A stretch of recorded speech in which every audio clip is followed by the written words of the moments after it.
টাকার কফি আর টমেটো দিয়ে যদি সত্যি গায়ে ট্যান উঠে যায়, বিশ্বাস করো লটারি লেগে যাবে। সত্যি এই হ্যাকটার প্রেমে পড়ে যাবে। প্রথমে তো কিছুক্ষণ আমি বুঝতেই পারছিলাম না এটাকে খাবো নাকি গায়ে মাখবো। উফ বাবা, এমন এক একটা কাণ্ড কারখানা করে ফেলি। Grandma's remedy hack for brighter skin. না, এটা আমার ঠাকুমা নয়, তবে কার ঠাকুমা আমি নিজেও জানি না, তবু একটু ট্রাই তো করতেই হচ্ছে। প্রথমে তো এরকম লাল লাল দেখে একটা টমেটো নিচ্ছে, এরকম স্লাইস স্লাইস করে কেটে নেব। মাত্র 10 টাকার কফি আর টমেটো দিয়ে যদি সত্যি গায়ে ট্যান উঠে যায়, বিশ্বাস করো লটারি লেগে যাবে। কিন্তু শেষে ওরা আবার এর মধ্যে অ্যাড করছিল কিছুটা চিনি গুঁড়ো, যেটা অবভিয়াসলি আমার কাছে নেই। তাই এই দানা চিনিটাকেই একটু গুঁড়িয়ে নিয়ে অল্প অল্প করে সবকটা টমেটো স্লাইসে দিয়ে দিলাম।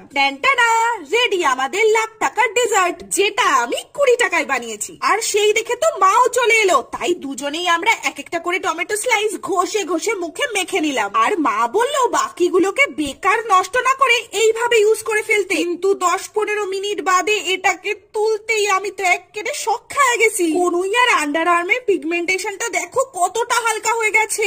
একবার ট্রাই করো, সত্যি এই হ্যাকটার প্রেমে পড়ে যাবে।